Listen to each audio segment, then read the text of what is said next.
4 minggu lagi kita akan ngerayain Natal. 4 minggu lagi berarti Tuhan Yesus, 3 minggu. 3 minggu lagi Tuhan Yesus akan ulang tahun. Siapa bersyukur atas Tuhan Yesus ulang tahun? Semua bersyukur, amin. Karena kalau Tuhan Yesus ulang tahun, berarti ada penyelamat yang turun ke dunia. Saya percaya bahwa setiap kita dari sini, apapun kita lakukan, kita ada di sini karena Tuhan Yesus sudah tebus dosa kita. Tuhan Yesus datang ke dunia karena Dia sayang banget sama kita. Apapun yang terjadi, kalau orang itu sayang ke kita, mungkin kita rasa gak enak, datang aja. Karena kalau Dia sayang kita, gak ada alasannya kalau kita mau gak enak sama diri kita. Amin. So malam hari ini saya punya ekspektasi untuk setiap kita dari depan sampai di foyer. Sebentar kita akan menyembah Tuhan lebih dalam lagi. Satu hal yang kita harus mengerti bahwa Tuhan Yesus sayang banget sama kita. Karena begitu Dia sayang kita, Dia ada di dunia ini. Jadi datang tanpa ada batasan. That we know God loves us. Kami bersyukur Tuhan, sore hari ini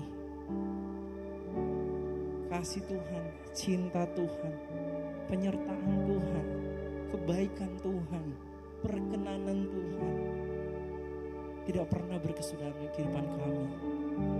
Kami datang sore ini, kami mau nyanyikan cinta kami kepada Tuhan. Kami mau mengekspresikan kebaikan Tuhan. We thank you Lord, we thank you Jesus. Ku naikkan syukurku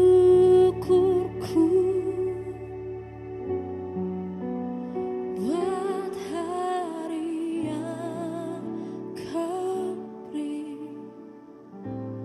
Tak habis-habisnya kasih dan rahmat-Mu.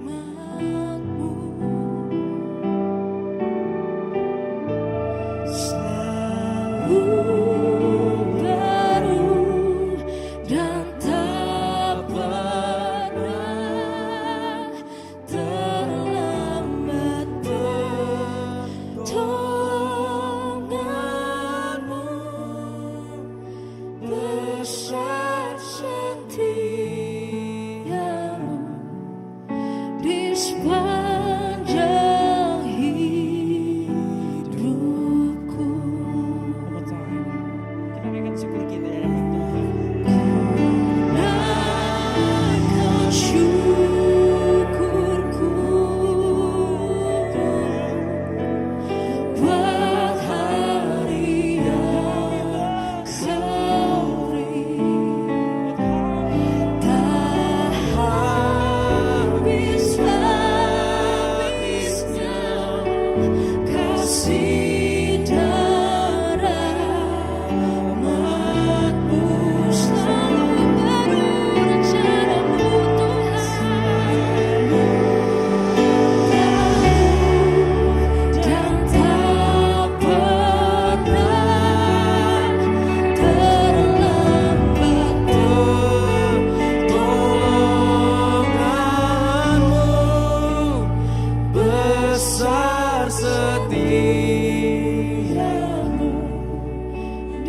sing this song as I offer every song I sang, and you never do. Come on. So I throw up my hands and praise you again and again, 'cause all that I have is a hallelujah, hallelujah. And I know it's not much, but I've nothing else fit for the King except for a heart singing hallelujah, hallelujah.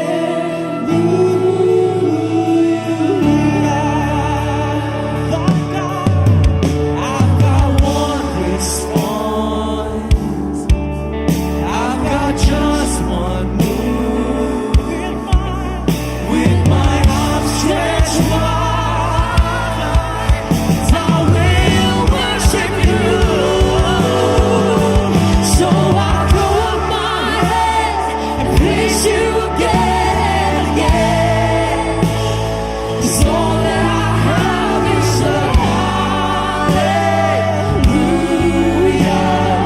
hallelujah. And I know it's not much, but I've nothing else fit for a king except for a heart singing hallelujah, hallelujah.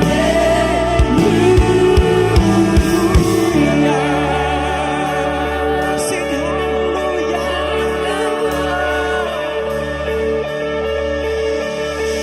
Come on, my soul, don't you get shy on me. Lift up your song, 'cause you got a lion inside of those lungs. Get up and praise the Lord. So come on, my soul, don't you get shy on me. Lift up your song, 'cause you got a lion inside of those lungs. Get up and praise the Lord. So come on, my soul, don't you get shy on me. Lift up your song, 'cause you got a lion inside of those lungs. We get up and praise the Lord.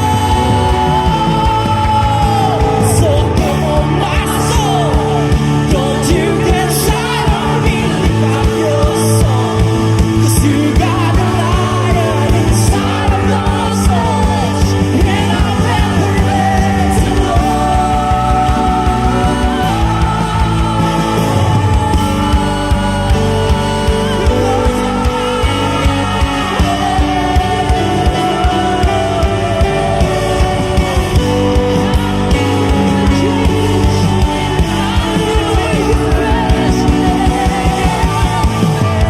So I throw up my hands, praise you again and again, 'cause all that I have is a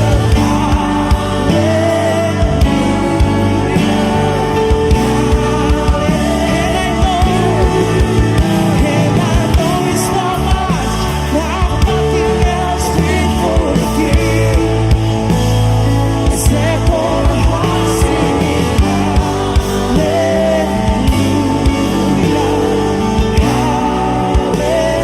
Come on, we sing. So I throw up my hand, praise you again and again. Sing it, church. 'Cause all that I have is a hallelujah. Sing hallelujah, hallelujah. And I know it's not much, I've nothing else fit for a king except for a heart singing hallelujah, hallelujah.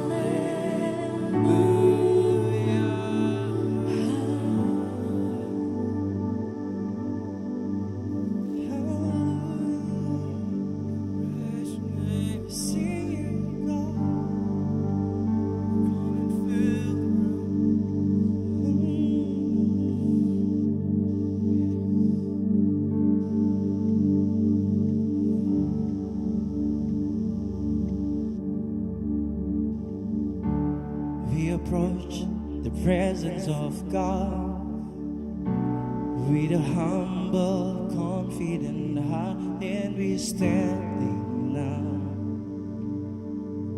He's your holy ground. Come on, we sing. We approach the presence of God, filled with wonder of who you are in this holy place. God, we seek your face, oh, in this holy place. Wait forever. Come on. Oh, glory forever be unto your name. Each breath that we take was meant to proclaim forever Yahweh. To God in the highest.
Amen. Mari kita naikkan pujian kita kepada Tuhan. Thank you Jesus.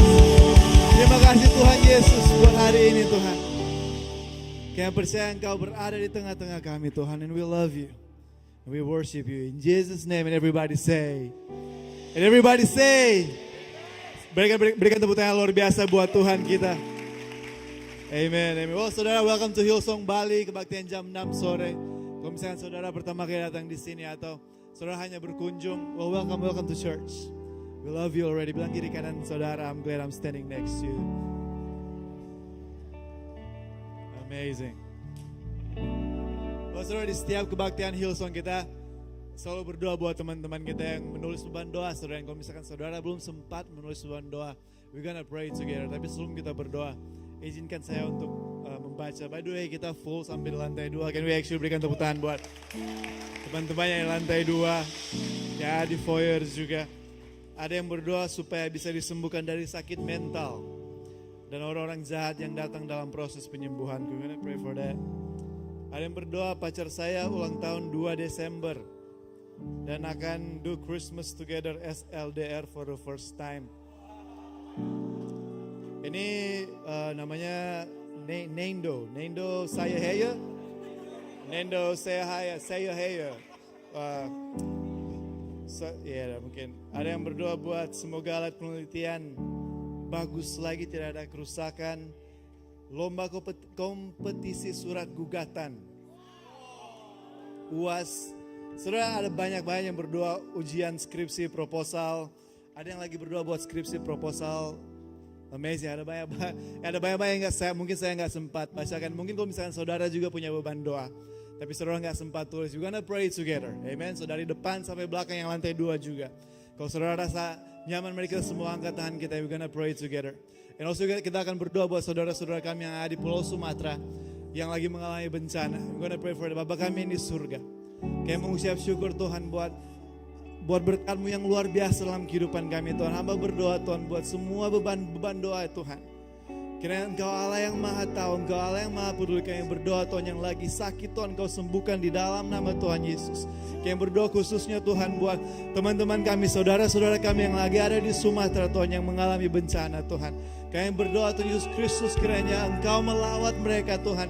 Berikan mereka kekuatan Tuhan. Yang hilang ditemukan Tuhan, yang sakit disembuhkan di dalam nama Tuhan Yesus Kristus. Engkau berikan mereka kelegaan Tuhan, biar damai sejahtera dari surgawi turun di atas kehidupan mereka. Tuhan, kami berdoa Tuhan Yesus Kristus, kiranya Tuhan Yesus, biar Tuhan Yesus yang lagi cari pekerjaan Tuhan Yesus Kristus, Engkau bukakan pintu-pintu berkat buat mereka Tuhan. Pintu-pintu opportunity Tuhan Yesus Kristus yang lagi ujian skripsi Tuhan. Kami berdoa Tuhan Engkau berikan mereka kekuatan Tuhan, hikmat dan kebijaksanaan Tuhan, supaya mereka bisa melewati ini semua Tuhan Yesus bersama denganmu Tuhan. Kami serahkan semuanya ke dalam tanganmu.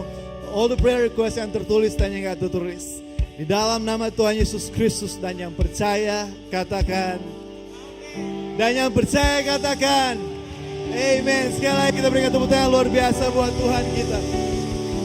Amen. And welcome to Hillsong Bali. Kebaktian jam 6 sore. Siapa yang bersyukur bisa berada di rumah Tuhan malam hari ini? Amazing. Amazing. Bilang ke kiri kanan saudara, you smell good today. Bilang better than last week. No. Saudara, kalau misalkan tadi kita sudah berdoa buat beban doa saudara. Di tangan saya ada ucapan syukur. Siapa yang mau mendengarkan ucapan syukur saudara? Amazing. Ada 51 orang. Ada yang bersyukur bisa solo traveling dan lancar. Luar biasa. Bersyukur buat ujian proposal yang sudah dilewati, puji Tuhan. Bersyukur melewati bulan ini dengan penyertaan Tuhan dan kasih cinta Tuhan. Siapa yang bersyukur dengan penyertaan Tuhan dalam kehidupan kita saudara? Amazing. Ada yang bersyukur diterima di tempat kerja baru, teman kerja yang baru, dan hati yang mendalam. Kesehatan untuk keluarga. Ulang tahun mama, happy birthday mama. Ada yang liburan ke Malaysia setelah hampir 7 tahun tidak keluar negeri. Wow. Mona sih tiap tahun keluar negeri, Mona. Of course, amazing. Ada banyak, you know what? My highlight adalah hari Jumat kemarin is formal night for the youth and young adults. yang datang kemarin. It was really amazing. Banyak-banyak jiwa yang diubahkan. It was really powerful. And also saudara, sebelum kita semua duduk, why don't you high five 5 sampai 10 orang di tetangga saudara, and then you can have a sit.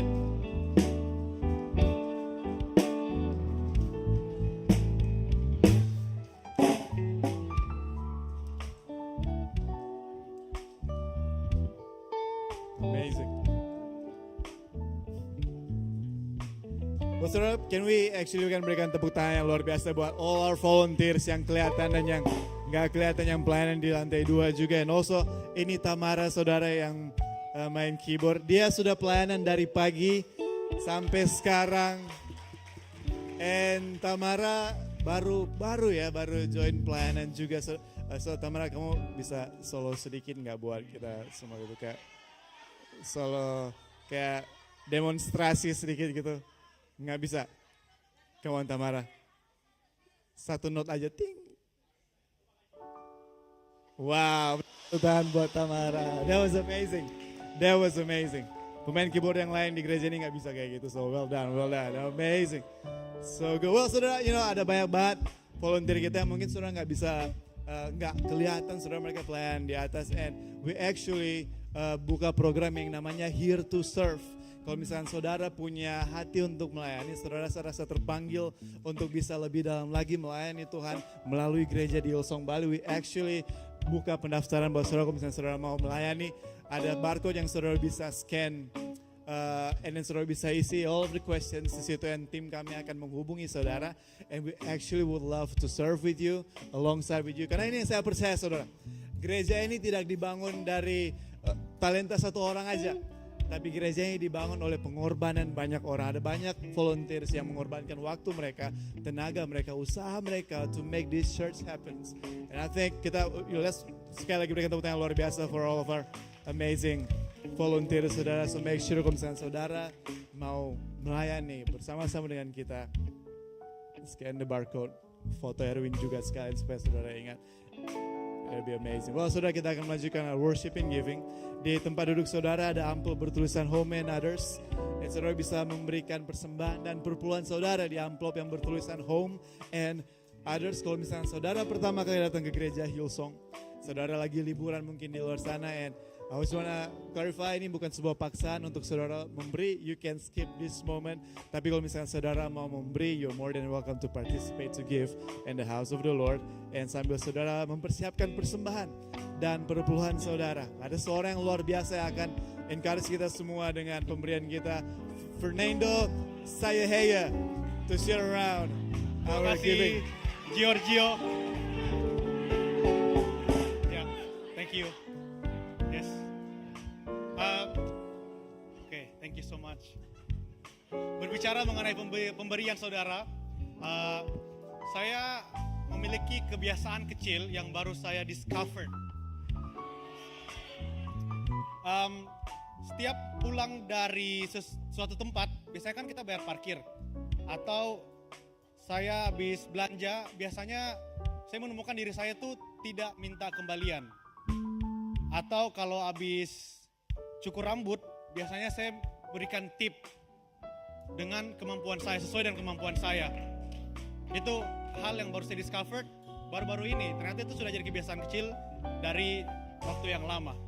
Dan yang saya perhatikan saudara, ada rasa senang setiap kali saya melakukan pemberian, bukan karena nominal atau angkanya, tapi karena saya senang memberkati orang lain dengan apa yang saya punya dengan sederhana saudara. Di Lukas 6 ayat 38 berkata, berilah dan kamu akan diberi. Di ayat ini Yesus mengatakan bahwa pemberian itu bukan selalu tentang uang, bukan soal uang, tapi soal hati saudara. Dan waktu kita memberi dengan tulus, Tuhan melihat dan Dia yang mencukupkan hidup kita. So today church, before we give, I want to encourage you untuk datang ke dalam Tuhan, memberi dengan hati yang sederhana saudara. Yaitu hati yang tulus, rela, dan percaya bahwa Tuhan akan mencukupkan dan memberkati hidup kita. Do you believe it church? Let's pray. Bapa, kami mengucap syukur Tuhan dengan berkat yang sudah Kau berikan dalam kehidupan kami. Ajar kami untuk memiliki postur yang tepat Tuhan dalam memberi dan kami percaya Tuhan bahwa berkat kami akan memberkati orang lain yang membutuhkan. In Jesus name we pray. Amen. Saat memberi Amen. Tuhan Yesus memberkati. Nando bisa sini Oke, dulu of course. sama saya. Of course Bro Gio. Saudara, sambil saudara memberikan persembahan dan berpuluhan saudara. Mungkin kalau misalkan saudara berjemaah di tempat ini, saudara mengikuti dari beberapa minggu yang lalu, saudara mungkin tahu kalau bulan ini, especially November dan Desember adalah masih dalam tema It's Hard for the Mission. Right. Di mana kita memberi above and beyond our tithing offering untuk pembangunan misi-misi yang gereja ini akan lakukan, saudara. And saya percaya ada banyak misi-misi yang gereja yang lakukan yang akan membantu banyak orang, akan menjangkau banyak orang juga. Especially pemberian Mission Sunday, saudara. Heart for the Mission, bulan Desember, gereja ini punya inisiatif di mana kita akan pergi ke lapas di Kerobokan. Kita akan give out this Kill of Christmas. Kill of Christmas kepada narapidana-narapidana yang ada di sana. Di dalam sini ada, Nando mungkin kamu bisa. Di sini ada beberapa paket, ada toys. Ada toys. Yes. Toys lagi, Ada ada boneka. merchandise Christmas. Yes. And many more. Kita juga ada susu Yes. buat para ibu yang punya bayi di dalam Absolutely. lapas. Bayi di dalam lapas. Right? Dan juga pembalut. Coba mungkin And it's on. Nando bisa Yes. angkat aja mainannya, please. Angkat aja Iya. mainannya. Nah, mungkin saudara bertanya, Gio, kenapa kita kasih mainan di penjara? Apakah ada anak-anak di sana? But here's the idea of kenapa kita berikan mainan di sana, saudara. Kayak kita akan berikan kepada orang tua, because we know mungkin di sana ada beberapa orang tua yang punya anak-anak Right. yang mungkin dalam situasi mereka, keadaan mereka nggak bisa memberikan sesuatu kepada anak mereka, especially mungkin mereka punya budaya mereka memberikan anak mereka during Natal atau Tahun Baru. But we as church, kita ingin bantu mereka, kasihkan mainan ini kepada mereka supaya mereka bisa teruskan kepada anak mereka. It would be amazing. Do you think like, imagine kalau misalkan ada anak yang maybe in the future mereka bersyukur karena orang tua mereka meskipun dalam keadaan lagi di penjara tapi mereka bisa berikan yang terbaik kepada anak-anak mereka. And I believe ini akan jadi core memory buat anak-anak mereka yang akan berdampak luar biasa di luar sana. You know, and kalau misalkan saudara have the heart juga untuk membantu, you're more than welcome. Kayak ada scan barcode di sini for Heart for the Mission giving. And can I just encourage you, di tempat duduk saudara ada amplop yang bertulisan Heart for the Mission juga. We as the church, kita nggak akan paksa saudara untuk memberi atau kita meminta-minta ketuk pintu saudara di rumah. Mungkin Nando akan ketuk pintu saudara untuk minta. But can I just encourage you untuk ambil amplop tersebut saudara, and bawa pulang ke rumah saudara, and benar-benar doakan amplop tersebut kira-kira apa yang Tuhan mau lakukan melalui saudara, melalui pemberian saudara. Amen. Because we wanna do this bukan cuma out of kayak udah kita beri aja, but we have to actually ask God kira-kira apa yang Tuhan mau lakukan buat kehidupan kita. Amen. And I believe waktu Tuhan involved in it, itu bisa menjadi dampak yang luar biasa buat all of the people in the world. Amen. Amen. Not just Indonesia, but Amen. the world. Amen. Amen, bro. Di Italia juga, right? Yes, amen. Amazing. Well, thank you Nando. Thank you sudah invite saya di atas. Okay, amazing. Well, saudara siap untuk mendengarkan firman Tuhan malam hari ini. Let me tell you, malam hari ini is a special Sunday karena bukan cuma satu orang akan berbicara, tapi dua orang amazing preachers. Yang pertama adalah Pastor Englin Mutia, our amazing campus pastor akan berbicara. Tapi sebelum Pastor Englin Mutia naik, ada seseorang yang pertama kali dia akan naik ke sini dan berkhotbah, saudara. Seorang Hillsong Leadership Academy students. Dia memimpin Hillsong Dance Team juga. Well, sebenarnya saya yang pimpin, cuma dia tangan kanan untuk memimpin. Anyways, and it's gonna be her first time. Okay, so make sure saudara support, saudara teriak, saudara angkat kursi, lempar kursi. Mari kita semua bangkit berdiri dari depan, saya belakang yang lantai 2. Let's welcome the one and only Alexa to share around our giving. Terima kasih Kak Gio. Wow, 6 p.m. Amazing, wow. Suruh ngedance, wow. Yeah, sudah ya cukup ya saudara. Wow, what an honor for me it is to be here saudara untuk sharing firman Tuhan kepada saudara sore hari ini. So, before we start, you can please sit down. Wow. Perkenalkan saudara, nama saya Alexa. Saya sudah, halo, saya sudah melayani dan mengikut Tuhan sejak saya sekolah. Namun di rumah Tuhan di Hillsong Bali saya sudah melayani selama 2 tahun. Dan sekarang saya salah satu part of Hillsong Leadership Academy. Shout out to HLA. Yay. So, okay. Kita nggak punya banyak waktu, saudara. So, let's get straight into it. Apakah saudara siap? Apakah saudara siap dan percaya bahwa firman Tuhan hari ini akan mengubahkan saudara? Amin. So, let's pray. Tuhan kami yang baik, kami mengucap syukur Tuhan bahwa today you are with us, Lord Jesus. Tuhan, we pray that you may change our hearts, ubahkan hati kami Tuhan. Jadi di saat kita keluar dari tempat ini Tuhan, kami mempunyai hati yang baru, kita mempunyai perspektif yang baru Bapa. And let your will be done in this place, in the name of Lord Jesus we pray. Amen. Wow. Hari ini saudara, saya dipercayakan untuk berbicara mengenai postur kelimpahan. Dan maybe kelimpahan buat kita di sini berbeda-beda. Bagi saudara yang berkeluarga, kelimpahan adalah keluarga saudara. Atau mungkin saudara yang masih muda, kelimpahan adalah pekerjaan, sekolah, atau mungkin teman-teman saudara. Tetapi buat saya, kelimpahan adalah kosan yang nyaman dan terjangkau. Ada yang relate? Apalagi kalau di Bali susah banget kan nyarinya saudara ya. Setuju. Saya sudah hampir 10 tahun merantau saudara. Dan selama di Bali ini kurang lebih sekitar udah 4 kali lebih. Tapi ada satu story saudara. Waktu itu saya ngundang teman-teman saya untuk datang ke kosan. Udah undang teman-teman, orangnya juga ada di sini. Waktu itu ada Joan, ada Angga. Dan mungkin kita waktu itu berisik banget ya. Kita saking berisiknya, the next day saya di WhatsApp sama pemilik kosan saya. Bahwa saya harus pergi dari kosan tersebut. Saya diusir saudara dari kosan tersebut. Karena kita terlalu berisik. Lalu Tuhan sediakan saya satu tempat kosan. Dan saya sudah mulai nyaman di kosan tersebut. 1 bulan berlalu saudara, harganya naik. Sedih sekali ya. One day teman saya mempunyai 2 anjing di rumahnya, dia harus pergi selama 1 bulan. Dan akhirnya dia mempercayakan saya untuk menjaga anjing-anjingnya dan rumahnya selama 1 bulan tersebut. Di situ saya sadar bahwa wow, Tuhan tidak pernah menelantarkan saya. Tuhan selalu sedia menyediakan kebutuhan saya tepat pada waktunya di saat saya membutuhkan kosan tersebut. Jadi di perpindahan ketiga tersebut, saudara, saya udah gak mulai mengeluh ke Tuhan, saya udah gak mulai stres lagi. Tapi ada satu perubahan dalam hati saya bahwa, wow, Tuhan adalah Allah yang setia ya. Saya gak pernah tidur di jalan atau di semak-semak gitu. Oke, saudara, sometimes kita diperhadapkan dengan ketidaknyamanan tersebut. Kita sering khawatir, karena postur kelimpahan kita datang dari apa yang kita punya dan bukan dari bukti kesetiaan Tuhan. Sometimes we as human, we tend to be worried, we tend to feel not enough. And why is that?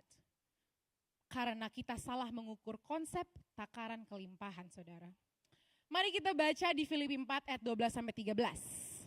Let's go.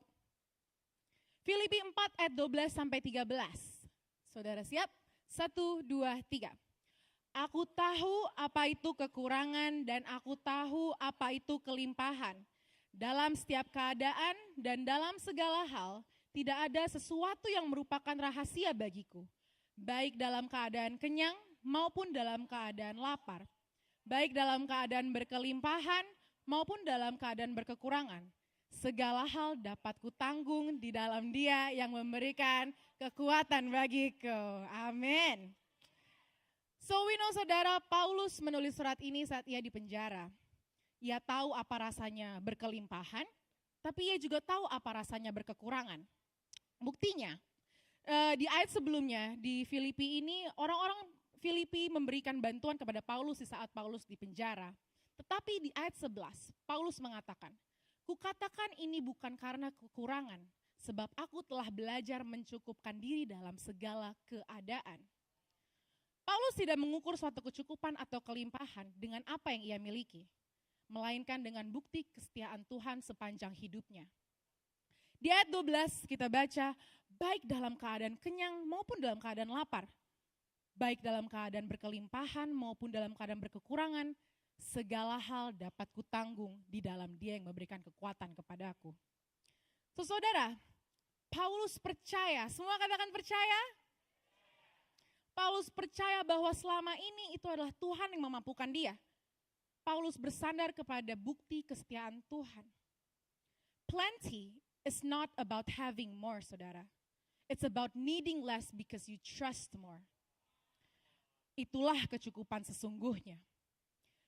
He said di ayat 13, I can do all things through him who gives me strength. Bukan berarti saya punya Tuhan, segala rencanaku dan kemauanku akan terlaksana. No. But ada kata through di situ yang berarti sepanjang atau selama. This shows suatu ketergantungan Paulus kepada Tuhan. Segala hal dapat kutanggung selama dia memberi kekuatan kepadaku. Bahwa dalam segala situasi, dalam keadaan apapun, Paulus tahu bahwa Allah yang ia sembah adalah Allah yang setia. Allah yang selama ini memberikan apa yang ia peroleh sekarang dalam keadaan kurang maupun keadaan berkelimpahan. He is a faithful God. So let's talk about Raja Daud, saudara. Raja Daud dalam Mazmur 23 ayat 1 mengatakan, Tuhan adalah gembalaku, takkan kekurangan aku. Di sini Daud gak bilang, Tuhan adalah gembalaku, aku mempunyai segalanya. No. But Daud simply say, I lack nothing. Yang berarti, Daud mengukur kelimpahannya dan sumber penyediaannya, saudara, di dalam kesetiaan Tuhan. Ia percaya bahwa Tuhan adalah Allah setia untuk mencukupkan apa yang Daud butuhkan. Dan seringkali, saudara, kita mengganti posisi Tuhan dengan hal-hal yang lain. For example, my job is my shepherd, I lack nothing. My achievement is my shepherd, I lack nothing. Daniel is my joking. Maybe my money is my shepherd, I lack nothing. Dan setelah kita menggantikan posisi Tuhan, kita kecewa sama Tuhan karena Tuhan tidak berbuat apa-apa atas situasi kita. Saudara, apa pembunuh kelimpahan terbesar? Comparison. Perbandingan. And comparison will lead into insecurity. Saat saudara membandingkan berkat saudara dengan orang lain, itu menghalangi pandangan saudara terhadap kesetiaan Tuhan. Suatu research mengatakan 92% Gen Z dan Gen Alpha. Ada di sini Gen Z dan Gen Alpha? Yang ada katakan 6'7". 6'7".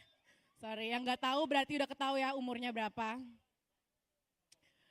Suatu research mengatakan 92% Gen Z atau Gen Alpha, you guys feel insecure.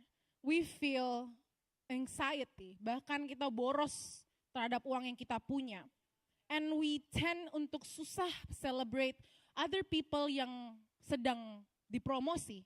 Why is that? Because of comparison. And why do we compare? Karena konsep menakar kelimpahan yang salah. Yaitu di saat kita menaruh takaran kelimpahan pada sesuatu yang terbatas dan bukan yang kekal. And I understand, saudara, it's very hard not to compare. Especially dengan media sosial yang sekarang sangat terbuka. Kita ngelihat story, kita ngelihat reels orang lain. Nggak cuma ngelihat, kita stalk. Nah, buka profilnya.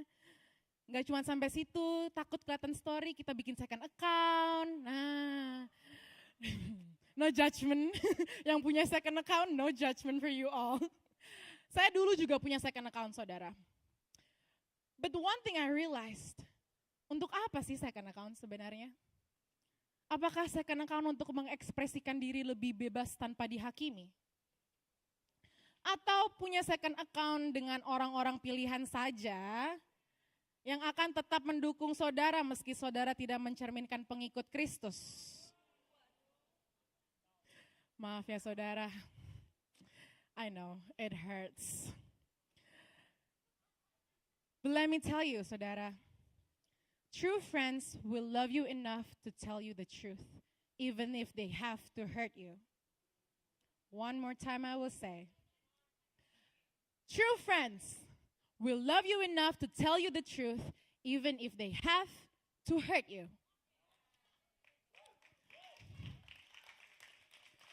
Praise to be the God. Punya teman-teman yang selalu sependapat, bahkan membiarkan kita jauh daripada Tuhan, itu namanya bukan kelimpahan, saudara. Itu namanya my ego is my shepherd. I lack a lot. Sorry. Having the posture of plenty is not about what we have. It's not about how many people supports us, how smart we are, atau bahkan seberapa banyak promosi yang kita punya. But it's about who we live for. It's about who we trust. That even saya harus kehilangan teman-teman saya karena saya harus melawan arus. I trust that my God is faithful. Karena seluruh hidupnya, hidup saya sudah dijaga olehnya. And He will do the same forever. Di saat kita mempunyai takaran kelimpahan yang benar, saudara, you will overflow. Saudara akan berlimpah dengan apapun yang saudara punya untuk sesama saudara. Kelimpahanmu bukan terletak kepada jumlah teman, jumlah penghasilan, maupun jumlah resources. Tetapi kelimpahan kita terletak pada bukti kesetiaan Tuhan. Konsep menakar kelimpahan yang mungkin dunia ajarkan mungkin bilang, fokus aja sama diri kamu, gak usah pedulin orang lain. Tetapi kelimpahan yang Yesus ajarkan saudara, di dalam Lukas 6 ayat 38 berkata, berilah dan kamu akan diberi. Suatu takaran yang baik, yang didapatkan, yang diguncang dan ditumpahkan keluar, akan dicurahkan ke dalam pangkuanmu. Sebab ukuran yang kamu pakai untuk mengukur akan diukurkan kepadamu. Takaran dunia yang dunia ajarkan mungkin berkata, gak usahlah memberi, harusnya gereja yang memberi buat saya. Saya masih harus bayar cicilan, uang saya pas-pasan. Tetapi memberi dari kelimpahan saudara, tidak akan meminta kita untuk hidup dalam kekurangan.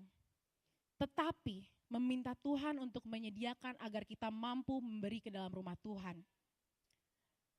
So, I'm gonna close with this saudara. Dengan cerita Abraham saat ia hendak menyerahkan Ishak. Ishak bertanya kepada Abraham di Kejadian 22 ayat 7-8. Mari kita baca bersama-sama. 1, 2, 3. Lalu berkatalah Ishak kepada Abraham, ayahnya, Bapa, sahut Abraham, ya anakku. Bertanyalah ia, di sini sudah ada api dan kayu, tetapi di manakah anak domba untuk korban bakaran itu? Sahut Abraham, Allah yang akan menyediakannya, anak domba, untuk korban bakaran baginya, anakku. Demikianlah keduanya berjalan bersama-sama. Jika saudara saat ini mau memberi, namun sumber dayanya belum ada saudara. Let's learn from Abraham. Percayalah bahwa Tuhan akan menyediakannya. Janjinya berkata dalam 2 Korintus 9 ayat 8. Allah sanggup melimpahkan segala kasih karunia sehingga orang percaya akan selalu berkecukupan dan bahkan berkelebihan dalam berbagai kebajikan atau keperbuatan baik. Di saat saudara mau memberi ke rumah Tuhan atau mungkin saudara mempunyai teman-teman yang membutuhkan, tapi you don't have the resources, that is the right time to ask God. Lord, provide for me so that I can give. Because by that, saudara sedang melatih iman saudara untuk percaya. Semuanya katakan percaya? Yes. Untuk percaya siapa yang mencukupkan saudara? And remember saudara, we can be generous in every occasion, in all things at all times. Not generous when we have money, not generous when we feel good or to look good, but in every occasion, because we trust that He is a faithful God, and He is a God that will provide. Ada amin saudara? Amen. So saudara, saya percaya bahwa Jemaat Hillsong Kuta mempunyai Allah yang setia, amin. Bahkan Jemaat Hillsong Kuta mau berkelimpahan dan memberi bukan karena kita mampu, tapi karena kita mempunyai takaran yang benar. Amin. Wow. So saudara, now we're gonna go stand up and we're gonna go menyambut our next preacher, our campus pastor. Very lovely, Pastor Englin. Thank you. Thank you, Alexa. Siapa yang diberkati sama message-nya, Alexa? Well. Give me some moment to do this.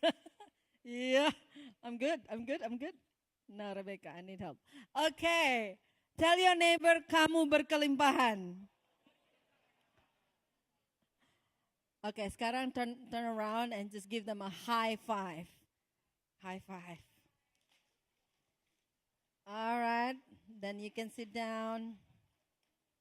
Okay, cool. Awesome.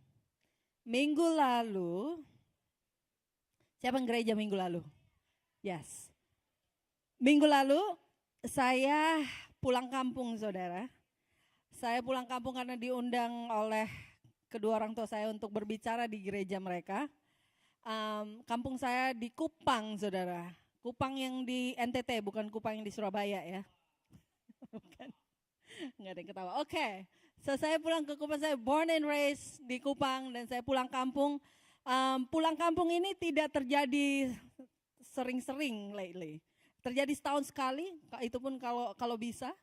Jadi kemarin saya diundang dan saya pulang, biasanya kalau pulang ke Kupang itu saya sama suami. Tapi kemarin saya sendiri dan saya akhirnya ajak Sienna temenin maminya ke Kupang. Nah kalau pulang kampung saudara, saya nggak tahu if this has happened to you or not, but every time pulang kampung itu, waktu sampai di kampung, di Kupang, itu banyak memori yang mulai muncul kembali saudara. Baik itu memori yang manis, pahit, menjengkelkan, cringe and all that. Kembali ke dalam pikiran saya, apalagi kalau saya pulang sama suami, yang muncul semua itu adalah memori yang manis. Right? Manis seperti madu, guys. Karena tiap kali drive terus lihat pojokan kota di situ, oh di situ waktu kita gandengan tangan pertama kali. Oh itu tempat kita makan bakso pertama kali. Oh di situ pertama kali kamu mengatakan cinta, you know. Sienna tutup telinga. Jadi waktu balik kemarin ke Kupang, saya dijemput sama kakak tertua saya. Dia jemput dan waktu dia jemput saya masuk ke mobil, terus the moment I saw his face, tiba-tiba apa ya, kembalikan semua memori masa kecil kami. Dan saya ingat waktu masa kecil itu kami tinggal di pastori karena kebetulan orang tua kami pendeta dan kami pastori itu adalah rumah di dalam gereja. Jadi kalau dulu gereja seperti ini di lantai 2 tuh kami tinggal di situ. Jadi saya ingat waktu masih kecil tinggal di pastori. And I remember hidup saat itu susah. Kami tuh kadang-kadang makan tuh hanya makan nasi sama kecap manis yang dibeli sasetan itu di depan warung depan. And I was happy. We were happy. Yang penting ada kecap manis. Kadang ke sekolah nggak bawa uang jajan saudara karena nggak ada uang yang bisa diberikan. Kita harus jalan nggak tahu berapa kilometer tuh ke sekolah. Saya ingat mama saya suka buat es lilin. Terus dijual di sekolah-sekolah. Terus setelah dia pulang jualan dia pergi ke toko temannya dia.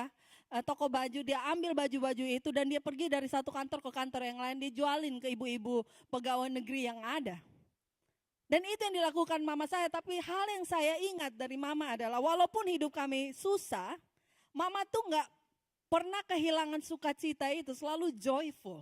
Selalu ada hal-hal yang kreatif yang dia lakukan untuk bikin kita tuh happy.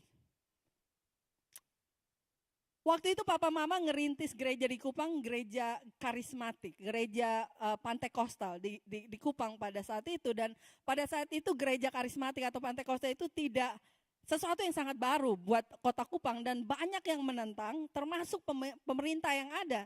Dan saat itu gereja sudah terbangun, ada gedung gereja yang dari persembahan jemaat yang susah payah mereka memberi dan kita mulai membangun gedung gereja. Tapi saat itu akhirnya karena tidak disukai oleh pemerintah mereka ingin menggusur gedung gereja tersebut. Jadi mereka udah kirim orang-orang untuk datang kasih tanda merah gitu, di piloks gitu merah setiap tiang itu. Dikasih tanda merah yang artinya tiang itu yang akan digusur duluan. Jadi ada suatu hari mama cerita, waktunya datang di mana penggusuran itu akan terjadi. Ada bulldozer di luar, orang pemerintah datang untuk menggusur gedung itu. Dan jemaat semua datang hari itu dan ada di dalam ruangan gereja. Mereka berlutut, mereka berdoa minta mujizat terjadi. Mama saya juga lagi berdoa di dalam, tapi somehow something happened within her. Dia get up, dia keluar, ketemu orang yang mau gusur gedung kita. Terus dia keluar. You have to know, ibu-ibu Kupang itu nggak takut satu setan atau dua binatang pun mereka nggak takut. Right? Pergi menghadap sama orang-orang ini, terus dia bilang, kalian. I can imagine, kecil gitu kan, datang orangnya ini. Kalian jangan gusur gedung ini. Terus dia balik, dia berdoa. Doanya dia gini, Tuhan, lakukan mujizatmu sampai mereka jangan gusur gedung ini. Kalau saya harus korbankan salah satu dari 3 anak saya, silahkan engkau ambil.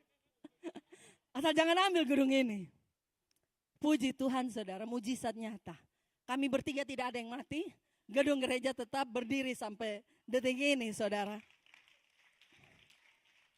Bertahun-tahun kemudian setelah saya ke Hillsong College, saya pulang libur, saya masih terngiang-ngiang cerita mama ini kan, tentang yang mau digusur lah, 3 anak yang salah satu mau dikorbankan. Jadi saya tanya mama, jujur ya, waktu mama berdoa, 3 anak salah satu itu siapa? Siapa yang kira-kira mama relakan untuk diambil sama Tuhan? Yang pasti bukan saya kan, saya anak perempuan satu-satunya kan, pasti ada kakak laki-laki atau adik laki-laki. Siapa yang kira-kira mama sudah relakan untuk diambil sama Tuhan? Terus mama lihat saya dengan serius mukanya.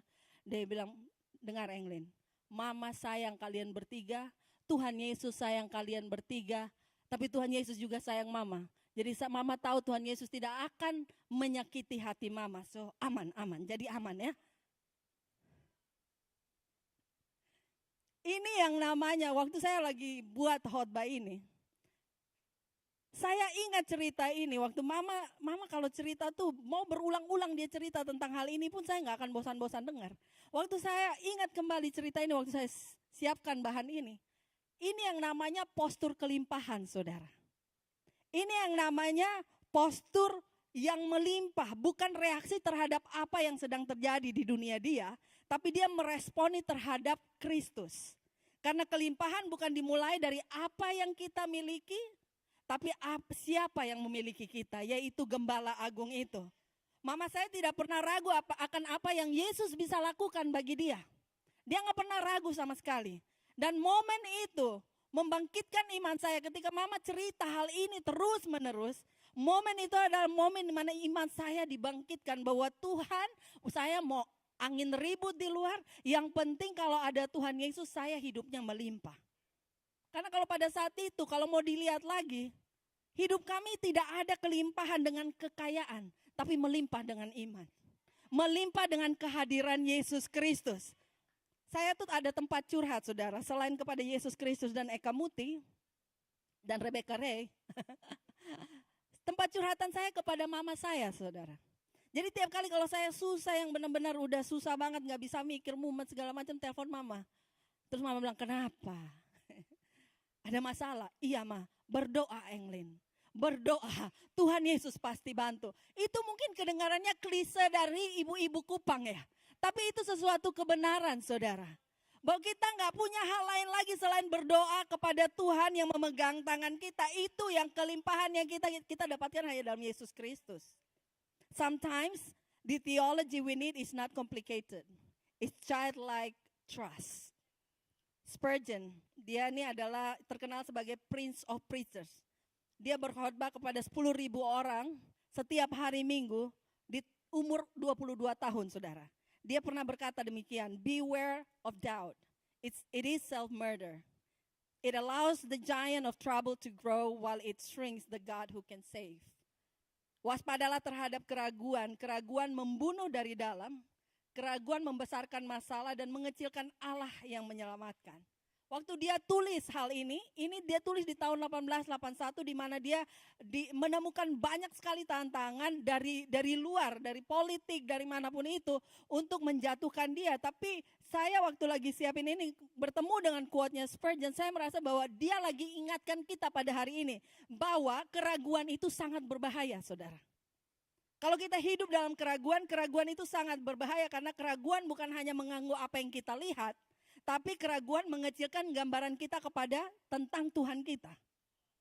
Tapi kalau iman, kalau kita punya iman, iman itu akan membawa kita mengetahui bahwa Dia yang memegang tangan kita tidak gentar, tidak takut akan ketakutan kita. Kelimpahan bukanlah tentang jumlah uang yang ada di rekening saudara, tetapi tentang cara pandang kita kepada Tuhan kita.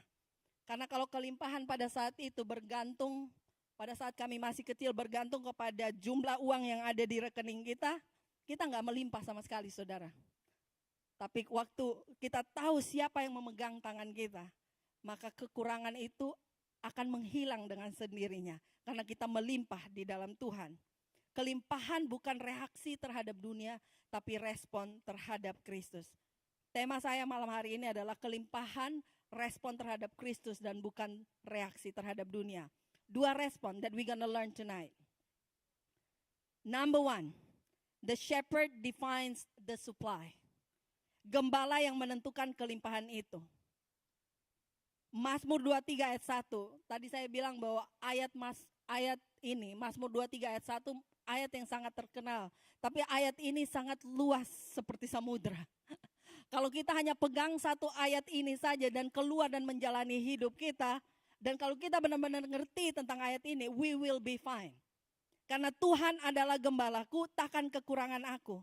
Ketika Daud menulis tentang ayat ini, dia bukan tulis waktu dia udah jadi raja dan ada duduk di takhta, enggak. Dia tulis waktu dia lagi dikejar-kejar sama musuh. Dia tulis ini waktu dia lagi dalam ketakutan yang sangat besar. Dan dia berkata, Tuhan adalah gembalaku, aku tidak berkekurangan. Dia nggak bilang aku punya semuanya. Tapi dia bilang, aku tidak berkekurangan. Kelimpahan bagi Daud bukan about what he owns, tapi tentang who owns him. Oke, pernyataan ini sangat radikal. Ketika Daud bilang Tuhan adalah gembalaku, ini sangat radikal buat bangsa saat itu. Karena dia bilang gembalanya, Tuhannya adalah gembalanya. Sedangkan gembala adalah profesi yang tidak cantik, saudara. Profesi yang tidak making money at all. Profesi yang gembala itu tidurnya di tanah, saudara. Jadi waktu dia bilang bahwa Tuhan adalah gembalaku, ini sangat radikal buat bangsa itu pada saat itu. Nah, kita harus ngerti berapa besar peran si gembala bagi domba-domba. Kalau kita ngerti domba itu seperti apa. Do you wanna know what domba likes? Yes? Oke, domba itu suka mengembara, saudara. Tell your neighbor, kamu domba.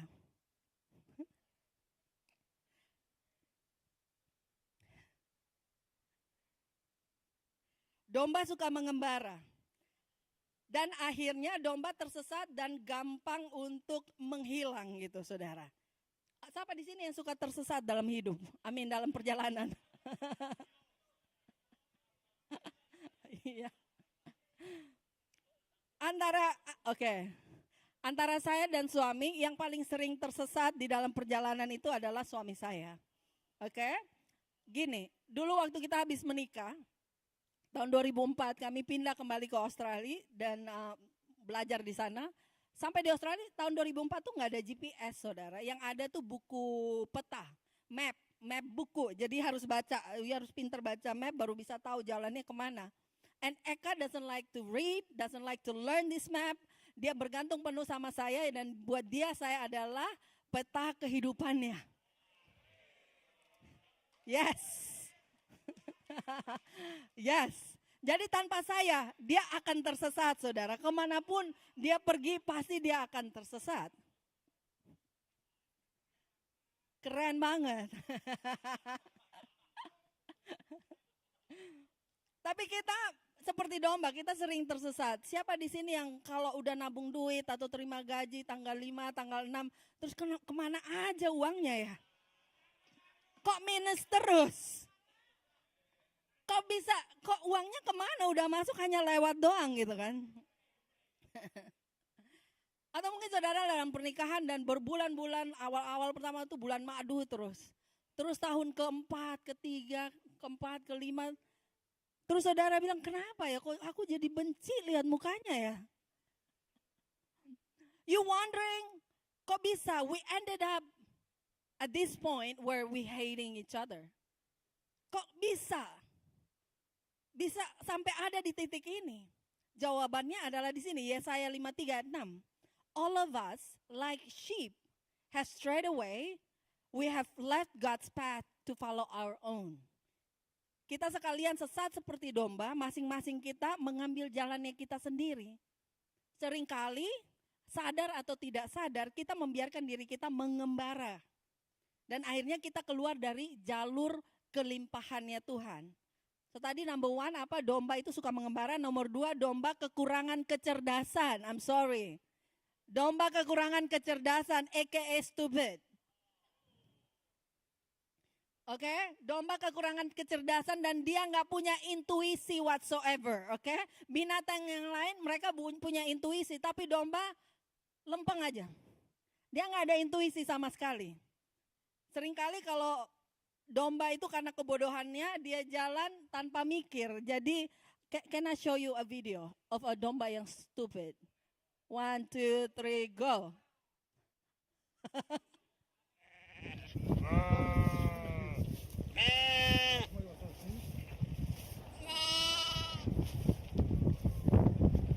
Again.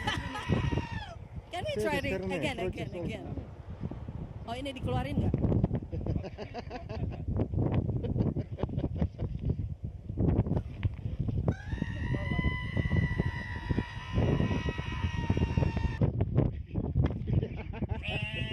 That's right.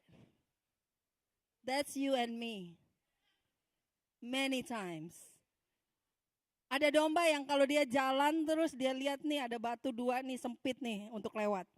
Dia lempeng aja jalan masuk. Terus dia get stuck. Terus dia nggak tahu cara keluar. Padahal kalau keluarnya dia hanya reverse sebentar. Terus dia keluar kan? Enggak, dia nggak reverse, dia nggak mundur, dia maju terus. Dan akhirnya dia stuck di situ bertahun-tahun. Have you ever made a friend yang seperti itu? Yang udah tahu ini salah, tapi maju aja terus. Atau mungkinkah itu Anda? It happens because domba is so dumb. Dia benar-benar bodoh. Maafkan saya kalau saudara datang kebaktian hari ini dan mendengarkan kata-kata yang membangkitkan semangat, tapi domba itu bodoh. Kita seperti domba, saudara. Tanpa gembala, domba akan makan makanan yang beracun. Kalau binatang yang lain tahu bahwa berry yang ini nih beracun bisa mematikan, tapi domba nggak tahu, dia makan dan dia mati. We are so prone, we lack discernment just like sheep. Tadi number one apa tadi? Suka mengembara, terus dia bodoh. Yang berikutnya suka ikut arus. Domba ini suka ikut arus. Siapa di sini yang suka ikut arus? Taruh tangan di dada. Domba itu suka ikut arus, saking suka ikut arusnya, dia ikut arus sampai kepada kematiannya. Di tempat penyembelian domba, kalau di luar negeri, ada satu domba yang dinamakan domba Yudas. Yang artinya domba ini memang dipanggil panggilannya untuk mengkhianat. Dia dipanggil untuk mengkhianati teman-temannya. Jadi domba Yudas ini diambil oleh orang-orang di tempat penyembelian untuk taruh dia di tempat paling depan supaya dia jalan kepada tempat penyembelian, naik ramp, naik gini, terus dia akan sampai di ujung ramp, kepalanya akan kegantung gini dan dia dipenggal kepalanya. Teman-temannya yang ikut dia dari belakang udah lihat nih, temannya berdarah mati, ikut aja mereka naik ramp dan memberikan kepalanya untuk dipenggal. Domba ikut arus sampai kepada kematian.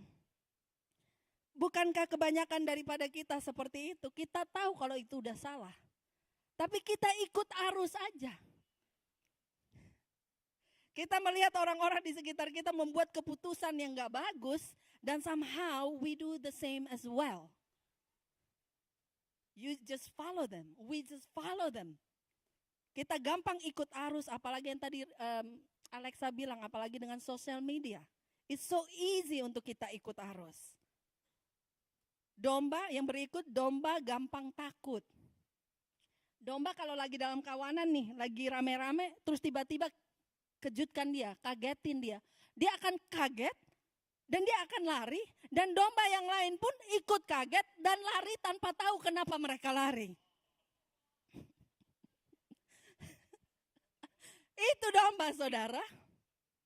Udah bodoh, udah ikut arus. Semuanya, saudara. Have you ever been in your life, you feel scared and anxious and you don't even know why? Coba angkat tangannya, saya mau lihat. Ya, nanti sebentar ngantri, saya doa kelepasan ya. We have fear and anxiety within us. That's why we need a good shepherd. Gembala yang baik menenangkan setiap domba yang takut dan cemas.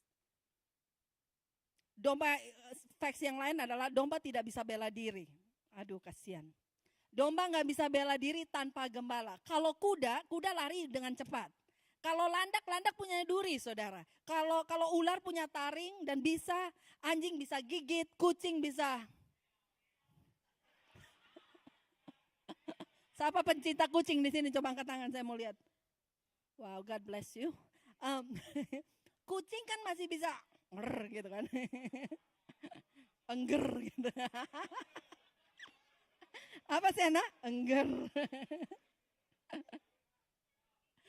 Si kucing aja masih bisa engger gitu kan. Bahkan siput, guys. Siput itu punya penutup badan di belakangnya dia yang keras. Jadi kalau ada yang ganggu dia cuma swing. Swing wide. Wow. Ya, nanti sebentar saya yang leading worship, oke? Okay? Kalian harus ikuti suara saya. Domba tidak punya anything whatsoever untuk bela diri. Domba nggak punya taring, domba slow. Kalau teman saudara ada yang slow, dia benar-benar domba sejati. Domba nggak bisa blend in. Domba itu butuh gembala, saudara. Jadi gini, jika domba punya kelimpahan, itu bukan karena dombanya kuat, tapi karena gembalanya hadir. Domba kalau punya kelimpahan, itu bukan karena dombanya kuat, tapi gembalanya hadir. Jadi kalau saudara pintar, saudara luar biasa di luar sana, bukan karena saudara luar biasa, tapi gembalanya hadir bersama saudara. Jadi jangan terlalu kegeeran, oke? Kalau nggak ada gembala, saudara nggak akan sekuat itu dan berkelimpahan itu. Nah, Daud mengerti, kalau Tuhan adalah gembalaku, bagaimana mungkin aku kekurangan? Jadi kelimpahan adalah tentang respon kita kepada gembala agung itu. Dan bukan reaksi kita terhadap ketakutan kita. Kelimpahan bukanlah mengenai tidak butuh apa-apa lagi, saudara. Tapi tentang menaruh percaya kita yang lebih kepada gembala agung itu.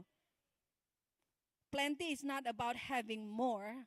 It's about needing less because you trust more. Seperti yang tadi saya cerita, suami saya ke Kupang. Saya ke Kupang untuk berkhotbah tanpa suami saya.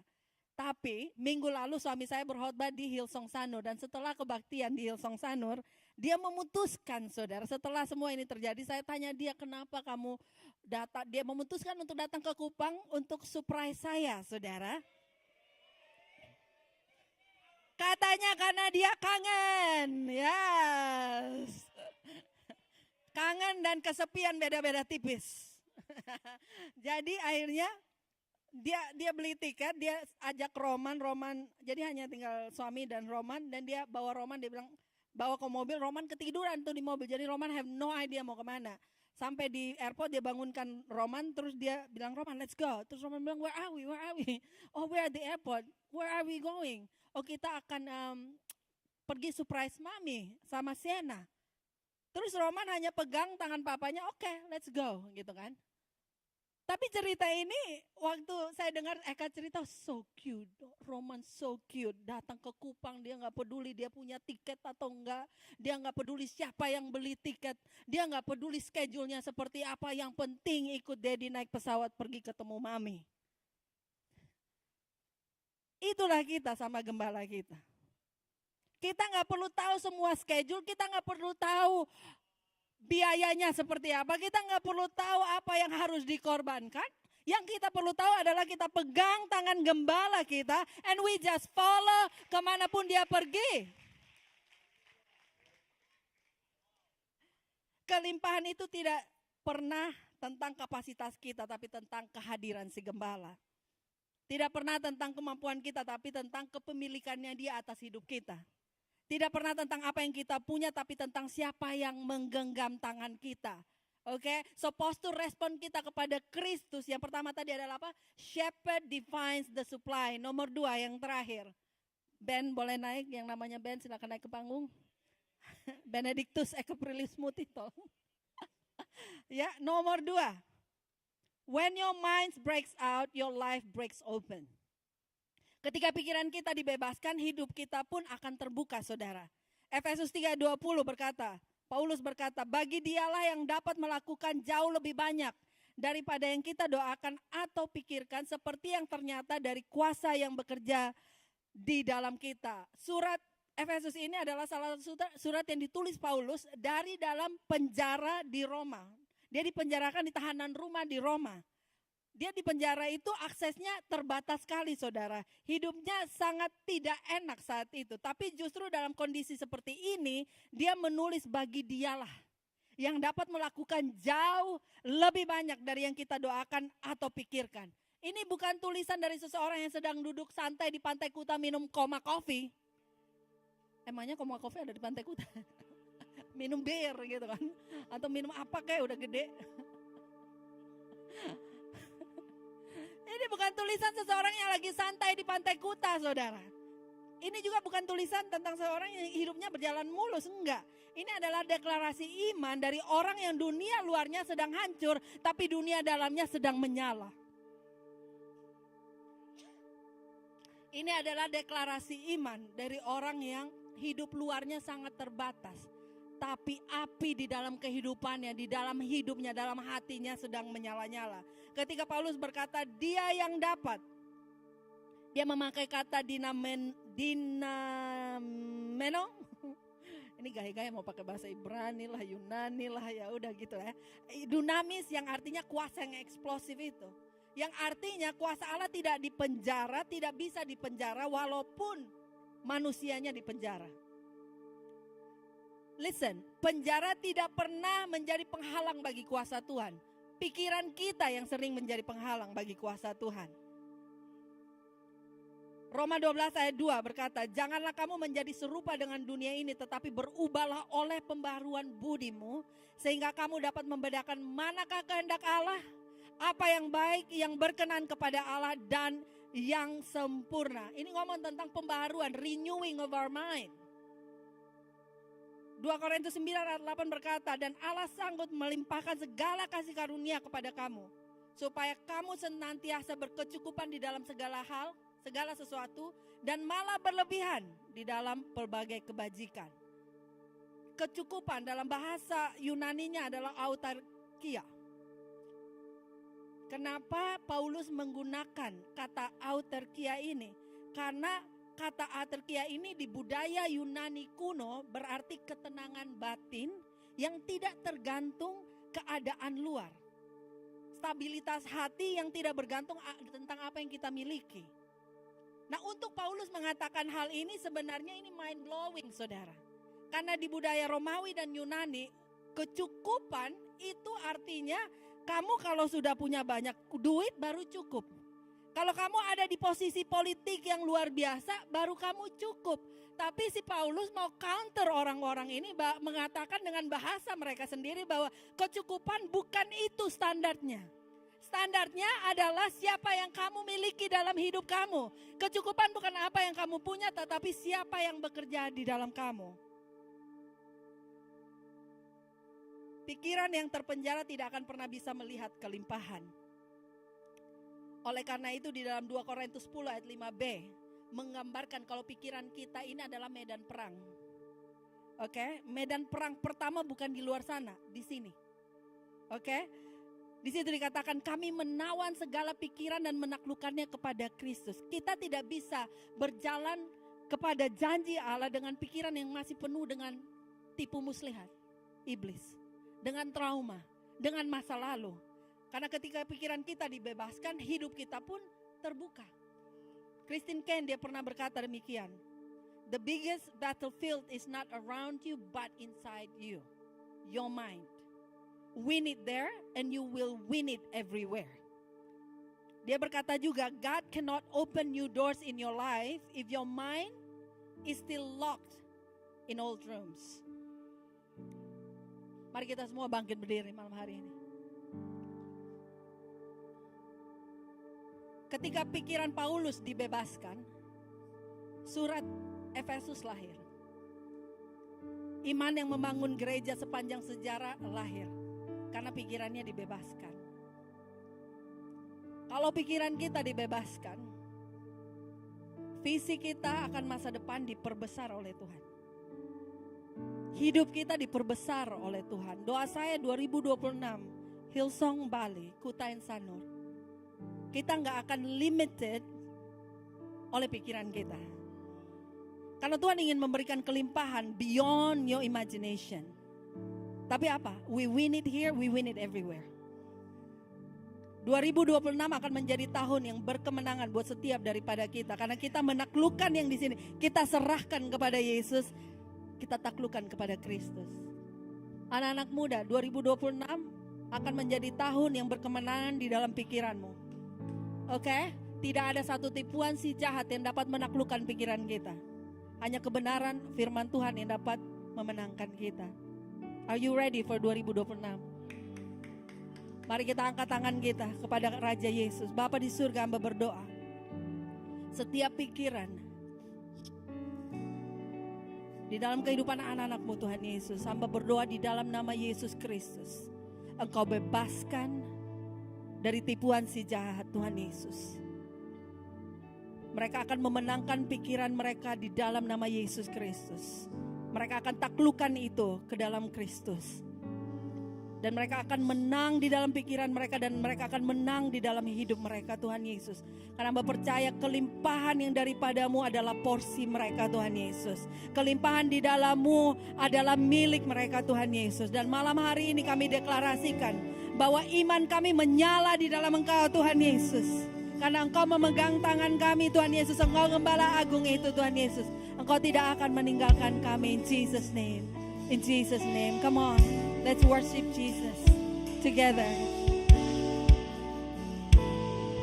Bersamamu ku percaya tiada yang sia-sia. Bila Engkau di pihakku, ku tak akan gentar. Engkau peduli hidupku, menyerah bukan bagianku. Kemenanganlah kisahku. Mau sing bersamamu, bersamamu ku percaya tiada yang sia-sia. Bila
sebab rencanamu Tuhan selalu sempurna dan tak pernah gagal.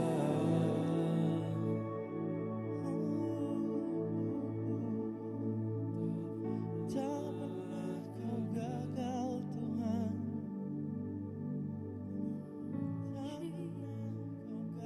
Siapa yang diberkati dengan firman Tuhan sore hari ini, malam hari ini. Kita beri apresiasi yang luar biasa buat Englin and Alexa.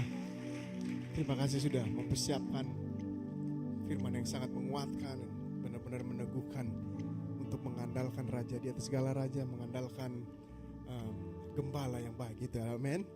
And saya minta setiap mata tertutup dan kepala tertunduk, kita akan berdoa buat dua grup orang di tempat ini. Grup orang yang pertama adalah mungkin saudara ada di kebaktian ini, saudara pikir ini sebuah kebetulan, tapi saya percaya ini bukan sebuah kebetulan, karena saya percaya Roh Kudus yang memimpin langkah saudara sehingga saudara ada di kebaktian ini. And mungkin saudara pernah mendengar tentang Yesus, saudara pernah bahkan bermimpi tentang Yesus. And Yesus itu dia real banget Bapak Ibu Saudara sekalian. Dia Tuhan yang sangat baik. Bukti dia baik bahwa dia memimpin saudara sehingga ada di kebaktian ini. And kekristenan bukan tentang agama. Kekristenan adalah tentang memiliki hubungan pribadi dengan gembala agung itu. Gembala yang baik, Yesus Kristus Tuhan. And dia rindu untuk menuntun saudara, dia rindu untuk memimpin saudara. Kalau saudara izinkan dia masuk ke dalam hati dan hidupmu. Karena kekristenan bukan tentang agama, bukan rules and regulation. It's about having a personal relationship with Jesus. Memiliki hubungan pribadi dengan Yesus. Kalau ini saudara-saudara berkata bahwa Eka tolong doakan saya ingin menjadikan Yesus sebagai Tuhan dan Juru Selamat saya. Saya ingin menjadikan Yesus sebagai gembala agung itu dalam kehidupan saya. Pastikan nanti waktu saya hitung 1 sampai 3, saudara angkat tangan saudara supaya saya bisa lihat dan bisa mendoakan saudara. Grup orang yang kedua adalah mungkin saudara pernah mengikut Tuhan, saudara radikal banget sebagai pengikut Kristus, but along the way you lost your way and saudara mulai berbalik dan meninggalkan Tuhan. Tapi saya percaya momen ini juga bukan kebetulan.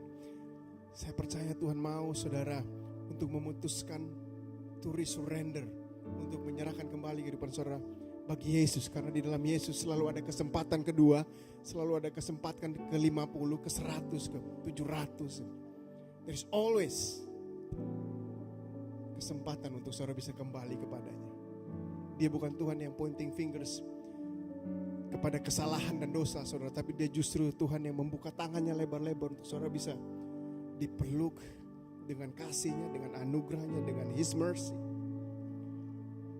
Bahwa dia gak melihat apa yang pernah terjadi di masa lalu, tapi dia sangat excited apa yang dia siapkan bagi saudara di masa depan saudara. You cannot change your past, but with Jesus you can change your future. Ambil keputusan sore hari ini. Oleh sebab itu saya akan hitung 1 sampai 3 dan pastikan saudara angkat tangan saudara. Here we go. 1, 2, 3. Saya minta saudara angkat tangan saudara tinggi-tinggi supaya saya bisa lihat. Terima kasih di tengah sini, di pinggir sana. Terima kasih. Is there anybody else? Yes, saya bisa lihat yang ada di foyer mengangkat tangan. Mungkin di lantai 2, di overflow. Maybe this is the time untuk saudara mengambil keputusan menjadikan Yesus sebagai Tuhan dan Juru Selamat saudara. Kembali kepadanya. Well done. Terima kasih buat tangan-tangan yang terangkat. Saudara bisa turunkan tangan saudara, lihat saya buka mata saudara ini. Kita akan berdoa bersama-sama. Sebuah doa yang sangat simpel, tapi saya percaya mulai detik ini kehidupan saudara gak akan pernah sama lagi. Amen. Hillsong Bali tanpa terkecuali kita berdoa mendukung teman-teman yang mengambil keputusan malam hari ini. Kita berdoa, Tuhan Yesus, aku percaya Engkau adalah Tuhan. Aku percaya Engkau mati dan bangkit untuk menebus dosaku, untuk mengampuni kesalahanku. Mulai detik ini aku menjadikan Engkau sebagai Tuhan sebagai Tuhan dan Juru Selamat. dan Juru Selamat. Di dalam nama Di Yesus. dalam nama Yesus. Amen, amen, amen. Tepuk tangan buat teman-teman yang mengambil keputusan malam hari ini. Tuhan sangat mengasihi saudara.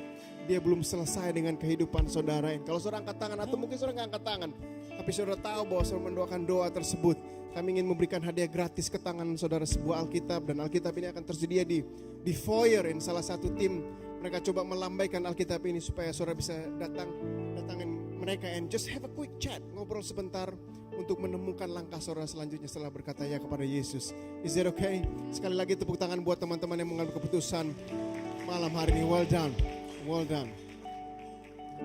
Everybody good? Are you sure? Saya akan panggil Rebi and Gio ke panggung sebentar. And there you go. Lampunya lebih terang. Terima kasih. Volunteer team. So this is Rebi and Gio. Kalau saudara belum kenal, ini Gio, ini Rebi. And Ini Rebi, ini Gio. Kenapa mereka dipanggil di panggung? Mau suruh performance?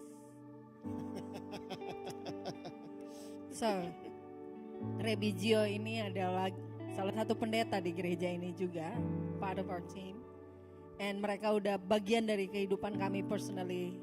Rebecca udah dari 2015, and Gio dari 2012. Mereka ada di perjalanan hidup kami di mana kami merintis gereja sampai jadi Hillsong sampai detik ini. And malam hari ini, because they're being part of our church and mereka playing such a big part of our church. Malam hari ini, it's just the right thing to do is to give them this space, karena malam hari ini kita akan umumkan kepada saudara bahwa they going into a new season of their life. Dan saya sudah menangis tadi, nggak akan nangis lagi. Mereka merasa panggilan Tuhan dalam kehidupan mereka untuk merintis sebuah gereja di Jakarta. Itu gereja mereka sendiri dan bukan Hillsong, tapi dalam hati saya masih berharap one day jadi Hillsong. But anyway, that's not the point. The point adalah mereka merasa panggilan Tuhan yang so strong the past 2 years. Jadi ini bukan sesuatu yang mereka baru pikir tadi malam terus kasih tahu kami, enggak. Udah dipikirkan, didoakan 2 tahun belakangan ini. Dan at the beginning of this year mereka datang kepada kami dan menceritakan tentang apa yang mereka telah bergumul, doakan the past 2 years. Dan mereka akan pindah ke Jakarta dalam sekitar bulan Februari. Siapa yang nangis? Evan. Tapi this is the amazing thing about our church. We gonna release mereka dengan berkat. Saya bangga banget melahirkan pemimpin-pemimpin seperti mereka yang akan pergi ke Jakarta dan memberkati Jakarta. Bukan hanya Bali, tapi memberkati Jakarta, menjadi berkat di sana. lihat fotonya mungkin. Iya, ini foto bisa tolong tunjukin foto mereka. Cocok Listen, sih memang. Udah cocok kan jadi pendeta di Jakarta belum? Udah bersih banget ini. Kalau di Bali masih nggak bersih-bersih amat. Tapi ini udah ready for Jakarta, guys. Yes. So sekarang kalau ada yang dari Jakarta lagi cari gereja, kami akan rekomen ke gereja mereka. Betul. Nama gereja mereka adalah Kelapa Janji Gading Tuhan. Praise Community Janji Church. Tuhan. Kelapa Gading Praise Community Church. Enggak, Eka enggak, no. Nanti mereka akan announce nama gereja mereka. Tapi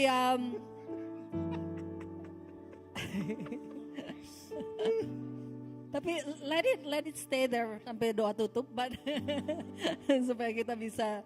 But I'm gonna let them talk, but I just wanna talk.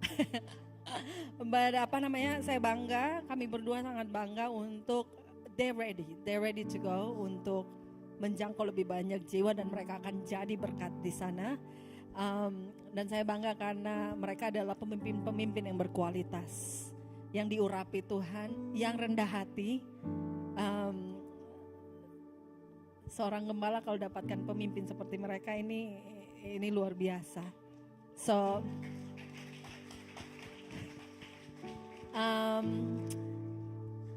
mereka adalah staff di gereja, jadi mereka akan selesai staff masuk kantor tanggal 31 Desember terakhir, tapi Januari mereka akan ambil cuti panjang untuk just preparation untuk pindah-pindah, and then selama itu mereka akan ada di Bali, tapi kita akan pilih salah satu hari Minggu di bulan Januari untuk lakukan proper farewell, okay? So you have 2 months untuk say goodbye, not goodbye, see you later.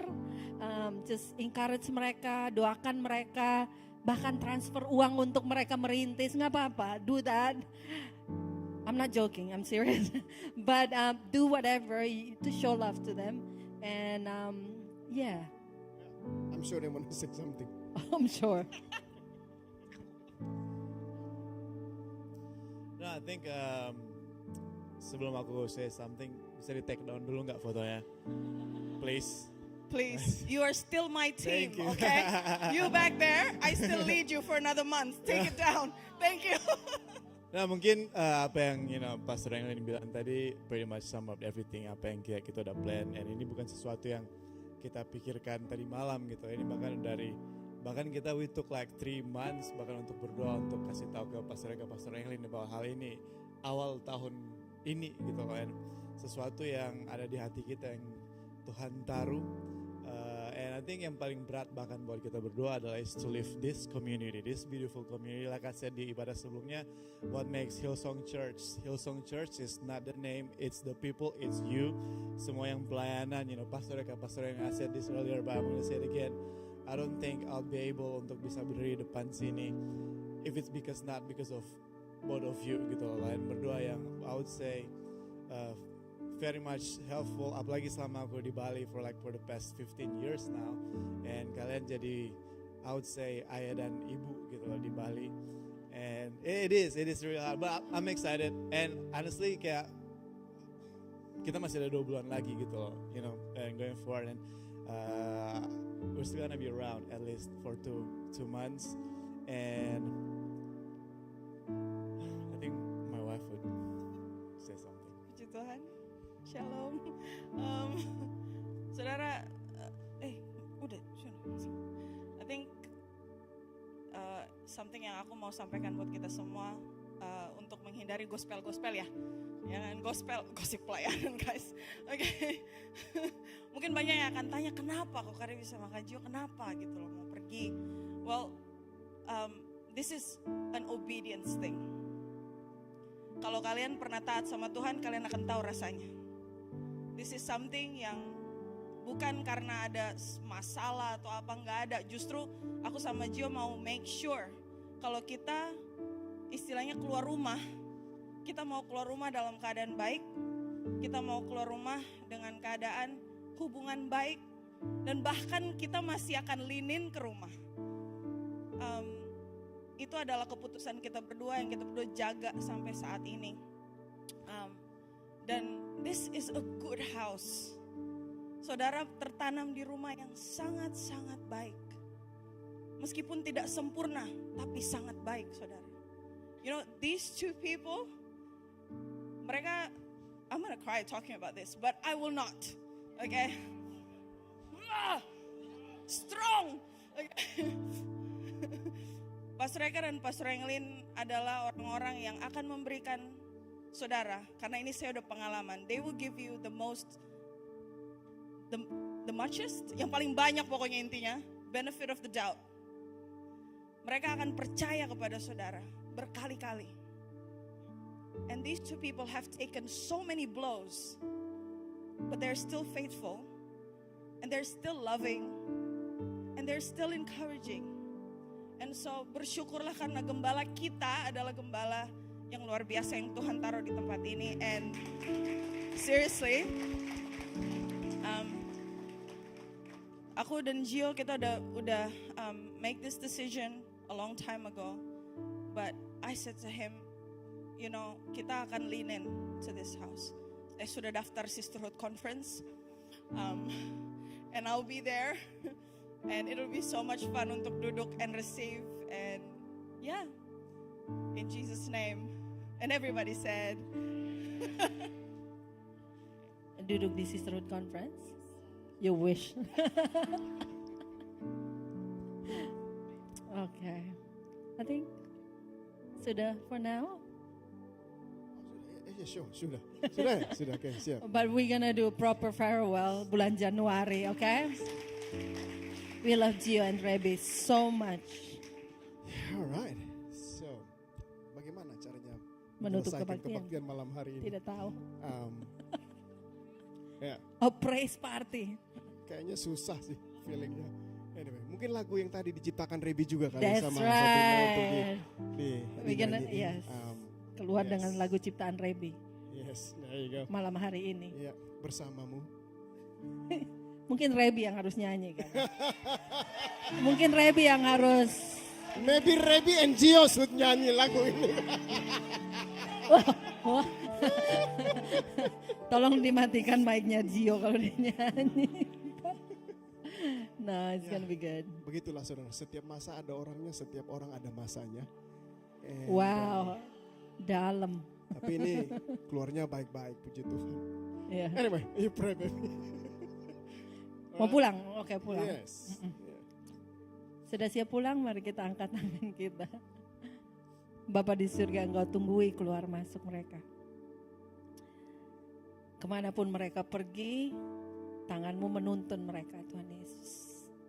Berkat-Mu melimpah atas mereka, perlindungan Allah ada di atas mereka. Mereka akan menjadi kepala dan bukan ekor. Kemanapun mereka pergi, mereka jadi berkat, Tuhan Yesus. Engkau limpahkan dengan kesehatan daripadamu, Engkau limpahkan dengan breakthrough. In Jesus' name we pray. And everybody says, Amen, Amen. Are we gonna sing, Rebecca? Oh, okay. Happy Sunday, guys. Come on, sekali lagi kita memuji Tuhan, amin. Kita angkat penyembahan kita malam hari ini.